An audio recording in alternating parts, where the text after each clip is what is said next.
ఒక్కసారి కొమ్మూరి గోల్డ్ కి కాల్ చేయండి. తాకట్లో ఉన్న మీ బంగారాన్ని విడిపించి మార్కెట్ ప్రైస్ కి వాళ్ళు కొనుక్కుని మిగతా డబ్బులు మీకు ఇచ్చేస్తారు. నమస్తే, వెల్కమ్ టు మనం టీవీ. నేను మీ సిరి. ప్రస్తుతం మనతో పాటు ప్రముఖ ఆయుర్వేదిక్ డాక్టర్ సుబ్బారావు గారు ఉన్నారు. డాక్టర్ గారితో మాట్లాడదాం. డాక్టర్ గారు నమస్తే. నమస్తే.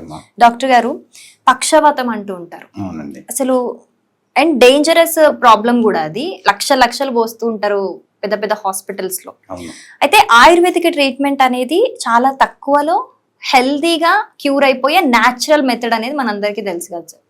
సో అసలు పక్షవాతం అంటే ఏంటి, అది ఎందుకు వస్తుంది, ఆయుర్వేదిక్ లో చాలా ఈజీగా తగ్గించుకోగల రెమెడీస్ ఏమైనా ఉన్నాయా, ట్రీట్మెంట్ ఏమైనా ఉందా? ఓకే అమ్మా, చాలా మంచి క్వశ్చన్. ఇవాళ రోజుల్లో చాలా అవసరమైనటువంటి ప్రశ్న అడిగినందుకు మీకు ముందుగా ధన్యవాదాలు. అలాగే మనం టీవీ ప్రేక్షకులకు కూడా నమస్కారం తెలియజేస్తున్నానండి. పక్షవాతం అనేది శరీరంలో వాతం పెరగటం ద్వారా వచ్చినటువంటి ఒక రకమైనటువంటి జబ్బు. ఇది రక్తనాళాలు చచ్చుబడిపోయి రక్త ప్రసరణ తగ్గిపోయి ఆ రక్తంలో కూడా కొవ్వు శాతం పెరిగిపోయి మెదడులో రక్తం అనేది గడ్డలు కట్టడం వలన ఈ పక్షవాతం అనేది వస్తుంది. ఈ పక్షవాతం కుడివైపు రక్తం మెదడులో రక్తం కడితే ఎడమ కాలు ఎడమ చేయి పడిపోతుంది. అదే ఎడమవైపు మెదడులో గడ్డ కడితే కుడి చేయి పడిపోతుంది. అలా భయంకరంగా ఈ రోజున దానికి లక్షలు తీసుకుని కూడా సరిచేయలేనటువంటి మందులు ఇవాళ ఆయుర్వేదంలో చాలా చౌకగా, చాలా అంటే ఉచితంగా కూడా దొరికేటువంటి అవకాశం ఉంది. అలాంటి వాటిల్లో మన తెలంగాణలో, హైదరాబాద్ చుట్టుపక్కల ప్రాంతాల్లో ఎక్కువగా ఉన్నటువంటి చెట్టు నెమలి నార. ఈ నెమలి నారని ఇలా ఉంటుందమ్మా, నెమలి నార. ఈ నెమలి నార చెట్టు ఇలా ఉంటుంది. ఆకులు ఈ విధంగా ఉంటాయి. దీనికి గుర్తు ఏంటంటే దీనికి ఎక్కువ పురుగు, తెల్ల రోమాలతో ఉండే పురుగు ఉంటుంది, గొంగళ పురుగులు ఇవి ఎక్కువ వస్తాయి అన్నమాట. ఈ గొంగళ పురుగులు ఎక్కువ పట్టి ఉంటాయి. దీన్ని మనం చూడొచ్చు. దాని యొక్క బెరడు ఇలా ఉంటుందండి, తెల్లగా. దాని యొక్క బెరడుని ఒక 2 అంగుళాల ముక్క తీసుకుని కచ్చా పచ్చగా దంచి, అవునమ్మా, కచ్చా పచ్చగా దంచి దంచుకోవాలి. అవునండి.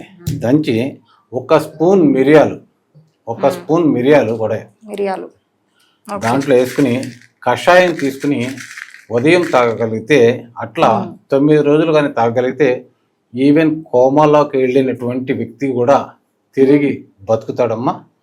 పక్షవాతం నుంచి బయటపడొచ్చు. దీనికి ఎలా అంటే ఇది ఇప్పుడు మీరు 9 రోజులు చేయాలన్నారు. 9 రోజుల్లో రిజల్ట్ కనిపించేస్తుందా? ఎంత సివియారిటీ ఉన్నా ఈవెన్ కోమాలోకి వెళ్ళినటువంటి పక్షవాతం వ్యక్తి కూడా బయటపడే అవకాశం ఉంటుంది తాగిస్తే.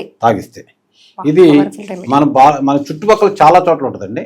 కొద్దిగా ముదిరినటువంటి చెట్టు యొక్క బెరడు తీసుకుని దానికి మిరియాలు కలిపేసి కషాయం తీసుకోగలిగితే మాత్రం అద్భుతంగా పక్షవాతం నుంచి 10 రోజుల్లో బయటపడచ్చు. అయితే సార్, ఇంకో డౌట్. ఇలాంటివన్నీ మనకి మీరు చెప్తున్నారు, చూయించారు, కానీ కొంతమంది పోల్చుకోలేరు బయట. సో ఆయుర్వేదిక్ షాప్స్ లో దొరకవండి. ఇది పచ్చిదే కావాలి మేడం, పచ్చిదే కావాలి. అందుకని చెట్టు కూడా చూపిస్తున్నాను.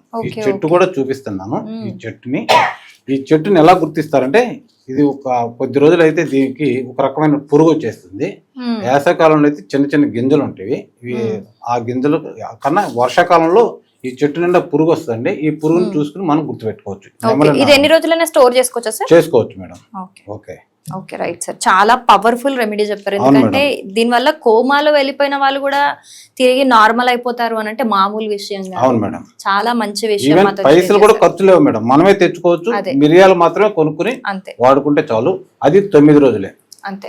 అయితే పక్షవాతం వచ్చి సంవత్సరాలు ఉన్న వాళ్ళకి మాత్రం కాదు, కానీ పక్షవాతం వచ్చిన 3 నెలలలోపు ఇది వాడితే బయట. 3 నెలల్లోపు మాత్రమే ఇక్కడ గమనించాలి. పక్షవాతం సంవత్సరాలుగా ఉన్న వాళ్ళు కాదు. పక్షవాతం మీకు వచ్చి 3 నెలలు గడుస్తుంటే ఆ లోపు 3 నెలల లోపు వాళ్ళు మాత్రమే ఇది వాడాల్సి ఉంటుంది అనమాట.